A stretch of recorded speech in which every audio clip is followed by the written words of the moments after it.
নাজিৰা পৌৰসভাৰ master roll আৰু হৰিজন কৰ্মীসকলৰ কৰ্মবিৰতি।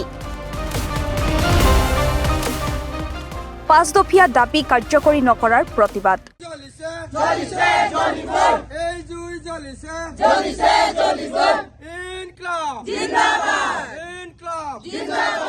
নাজিৰা পৌৰসভাৰ মাষ্টাৰ ৰোল আৰু হৰিজন কৰ্মীসকলৰ বেতন বৃদ্ধিকে ধৰি 5 দফীয়া দাবী দীৰ্ঘদিন ধৰি কাৰ্যকৰী নকৰাৰ প্ৰতিবাদত 16 জুলাইৰ পৰা অনিৰ্দিষ্ট কাললৈ কৰ্মবিৰতিৰে প্ৰতিবাদ কাৰ্যসূচী ৰূপায়ণ কৰিছে। আমি দীৰ্ঘদিনীয়া যোৱা 14 চনৰ পৰাই আমি প্ৰতিবাদী কাৰ্যসূচী লোৱা নাছিলোঁ। এতিয়া বাধ্যত পৰি আমি প্ৰতিবাদী কাৰ্যসূচী ল'বলৈ বাধ্য হৈছোঁ।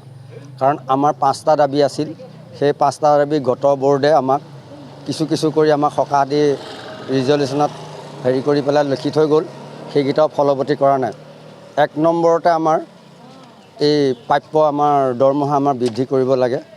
দ্বিতীয়টো হ'ল আমাৰ গত 14 চনতে আমাক মাষ্টাৰ হৰিজনৰ 2জনকৈ কৰ্মীক ৰেগুলাৰ ৱাইজ নিয়মীয়াকৰণ কৰাৰ কথা আছিল। সেইটোতো একেবাৰে তল পেলাই দিলে।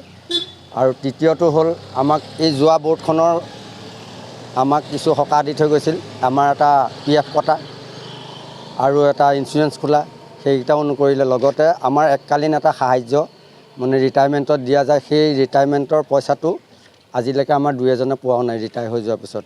আৰু দিছে যদি দিছিলে আগত, আৰু সেই পইচাটো 3 ভাগ কৰি 4 ভাগ কৰি দিয়ে আমাৰ কামত নাহে। গতিকে আমি খুব দুখ পাইছোঁ। আমি পৌৰসভাৰ মহোদয়ক আমি আহ্বান জনাইছোঁ যাতে উন্নতি পলমে আমাৰ এই ক্ষোভবিলাক আমি বুজাৰিছোঁ। আমাৰ ক্ষোভবিলাকলৈ কাণসাৰ ৰাখি, আমাৰ দুখ কষ্টৰ কাণসাৰ ৰাখি তেখেতলোকে আমাক চকু মেলি চাওক।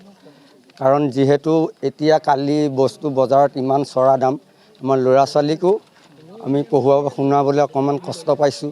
বেমাৰ আজাৰটো দূৰৰে কথা, শাক পাচলি কিনি খোৱাটো আপোনালোকে সকলোৱে জানেই। গতিকে আমি এই পদ্ধতিটো অৱলম্বন কৰিবলৈ আমি বাধ্য হৈছোঁ। আৰু যোৱা কালিৰ পৰা আমি এইটো কৰিছোঁ। যিহেতু এই কাৰ্যসূচী যদি তেওঁলোকে আমাৰ লগত আলোচনা নকৰে, আমি পৰৱৰ্তী কাৰ্যসূচী অনিৰ্দিষ্ট কালৰ কাৰণে আমি কৰ্মবিৰতি চাইছোঁ। 2-4 দিন এনেকৈ কৰি চাওঁ। যদি আমাক কৰ্তৃপক্ষই আমাৰ কথাবোৰ মানি লয়, তেতিয়াহ'লে আমি কৰ্মবিৰতি আমি উঠাই ল'ম। যদি নামানে, তেতিয়াহ'লে আমি অনিৰ্দিষ্ট কাৰণে এইটো বাধ্য হ'ম।